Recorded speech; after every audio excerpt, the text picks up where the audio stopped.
तो हमास और इजराइल की जंग से जुड़ी एक और बड़ी खबर आई। विश्व युद्ध की तरफ बढ़ती दिख रही इस जंग में इजराइल के एक और बड़े दुश्मन की एंट्री हो गई। ऐसे दुश्मन की एंट्री हुई जिसने छोटे रॉकेट नहीं बल्कि बड़ी बड़ी मिसाइलें इजराइल की तरफ छोड़ दी। हूथी भी एक चरमपंथी संगठन है जो इजराइल को घेरने के लिए बस मौके की ताक में था और इसीलिए पिछले 2 हफ्तों से हमास के लड़ाकों से जंग लड़ रहे इजराइल की मुसीबत बढ़ गई, क्योंकि जंग के मैदान में इजराइल के खिलाफ ट्रिपल एच ने मोर्चा संभाल लिया। इसमें पहले एच का मतलब हमास, दूसरे का हिजबुल्ला और तीसरे एच का मतलब हूथी है। और ये तीनों चरमपंथी संगठन फिलिस्तीन के समर्थन में इजराइल के सामने न सिर्फ मजबूती से खड़े हैं बल्कि इस वक्त उसके लिए सबसे बड़ा खतरा बन चुके हैं। मतलब इजराइल के सामने ट्रिपल एच यानी हमास, हिजबुल्ला और हूथी से निपटने की सबसे बड़ी चुनौती है, क्योंकि इजराइल पर हमास के लड़ाके पहले से ही कैर बनकर टूट रहे हैं और ऊपर से लेबनान का चरमपंथी संगठन हिजबुल्ला भी जंग में कूद चुका है और वो लगातार हमास के साथ मिलकर इजराइल के शहरों और सैन्य चौकियों को निशाना बना रहा है। लेकिन इजराइल की मुसीबत तब और बढ़ गई जब यमन के हूथी विद्रोहियों ने उस पर मिसाइलों से हमले शुरू कर दिए और माना जा रहा है कि इसी वजह से बेंजामिन नेतन्याहू को ये डर सताने लगा कि अगर ये ट्रिपल एच एक साथ आ गए तो फिर इजराइल के सामने बड़ा संकट खड़ा हो सकता है और ऐसा हुआ तो फिर इजराइल के वजूद पर ही खतरा मंडरा सकता है, जिससे निपटने में इजराइल को अपनी पूरी ताकत झोंकनी पड़ सकती है। लेकिन इजराइल के लिए यह इतना आसान भी नहीं है, क्योंकि ट्रिपल एच में शामिल चरमपंथी संगठन हमास, हिजबुल्ला और हूथी के पीछे ईरान पूरी ताकत के साथ खड़ा है, जो इजराइल का जानी दुश्मन है। हालांकि ईरान इजराइल के खिलाफ जंग में नहीं उतरा है, लेकिन वो ट्रिपल एच यानी हमास, हिजबुल्ला और हूथी के दम पर इजराइल को चुनौती देने में जुटा है। दावा किया जाता है कि इन 3 चरमपंथी संगठनों को पालने पोसने वाला कोई और नहीं बल्कि ईरान ही है। और आरोप है कि ईरान न सिर्फ इन्हें फंड देता है बल्कि अपने घातक हथियारों से इन्हें बेहद ताकतवर बना चुका है, जो किसी भी देश की सेना को चुनौती दे सकते हैं। मतलब ईरान के इशारे पर ट्रिपल एच किसी भी देश पर हमला कर वहां जलजला ला सकते हैं। इसलिए ये माना जा रहा है कि इजराइल के खिलाफ ट्रिपल एच को लामबंद करने के पीछे ईरान का ही दिमाग है, क्योंकि ईरान का मकसद इजराइल के वजूद को मिटा देना है और ये तीनों चरमपंथी संगठन इजराइल को अपना दुश्मन मानने के साथ उसे जड़ से उखाड़ फेंकना चाहते हैं। और इसीलिए हमास और हिजबुल्ला के बाद यमन के हूथी विद्रोहियों ने भी इजराइल के खिलाफ मोर्चा संभाल लिया। यमन से हूथी विद्रोहियों ने लंबी दूरी की 3 मिसाइलों से इजराइल पर हमला किया और अमेरिका के रक्षा मंत्रालय पेंटागन के मुताबिक हूथी विद्रोहियों की तरफ से दागी गई उन मिसाइलों को अमेरिकी वॉरशिप ने हवा में ही ढेर कर दिया।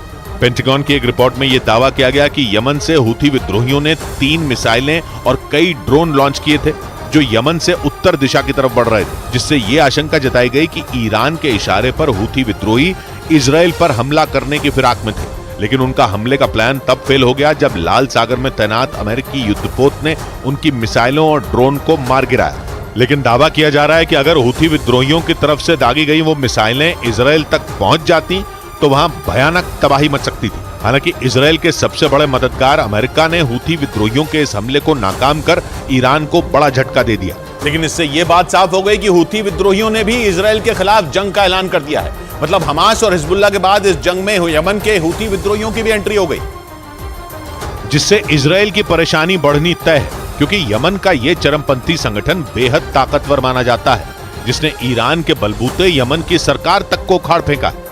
आरोप है कि ईरान के उकसावे पर उसके लड़ाके लगातार सऊदी अरब को भी निशाना बनाते हैं। लेकिन पश्चिमी मीडिया का दावा है कि ईरान के इशारे पर इस शिया चरमपंथी संगठन ने इजराइल के खिलाफ जंग का ऐलान कर दिया।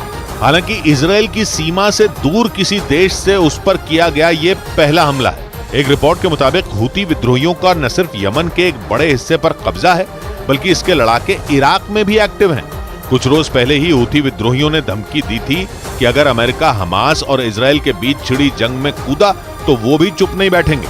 हालांकि अमेरिका खुलकर जंग में नहीं उतरा है, लेकिन वो लगातार हथियारों से इजराइल की मदद कर रहा है और दावा किया जा रहा है कि इसी वजह से हूथी विद्रोहियों ने इजराइल के खिलाफ मोर्चा संभाल लिया। लेकिन इजराइल के लिए सिर्फ हूथी विद्रोही बड़ा सिरदर्द नहीं है, बल्कि उसके लिए हूथी से भी बड़ी चुनौती ट्रिपल एच में शामिल लेबनान का चरमपंथी संगठन हिजबुल्ला है, जो लेबनान से इजराइल के लिए मुसीबत बढ़ा रहा है। हिजबुल्ला लेबनान में बैठकर इजराइल की सीमा को पिछले कई दिनों से दहला रहा है। वो वहां इजराइल की सीमा वाले इलाकों पर रॉकेट और बमों की बारिश कर रहा है। लेबनान की सीमा से किए गए हमले के कुछ वीडियो सामने आए जिनमें हिजबुल्ला के लड़ाके इजराइल की सैन्य चौकियों पर रॉकेट से हमले करते दिखे। वहां से आए एक वीडियो में एक रॉकेट तेजी से इजराइल के सैन्य ठिकानों पर फटता नजर आया। इसी तरह हिजबुल्लाह के लड़ाकों ने इजरायली सेना पर एक के बाद एक कई रॉकेट दागे, जिससे वहां हड़कंप मच गया। हालांकि बाद में इजरायल की सेना ने भी लेबनान की सीमा में मौजूद हिजबुल्लाह के ठिकानों पर आसमान से ताबड़तोड़ बम गिराए, जिसमें उसके कई ठिकाने ध्वस्त हो गए। यही नहीं, इजरायल ने हिजबुल्लाह के 3 लड़ाकों को भी ढेर करने का दावा किया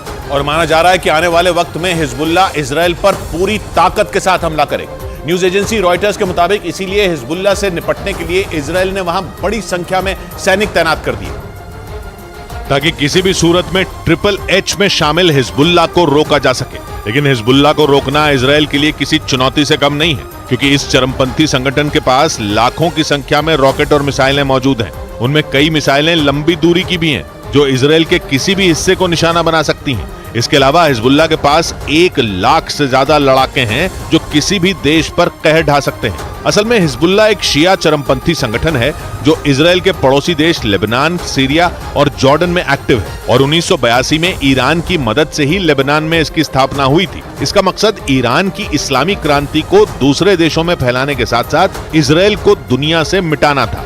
आरोप है कि इसीलिए ईरान से हिजबुल्लाह को मिलिट्री ट्रेनिंग से लेकर हथियार और फंड मिलता रहा, जिससे हिजबुल्लाह दुनिया का सबसे ताकतवर चरमपंथी संगठन बन गया।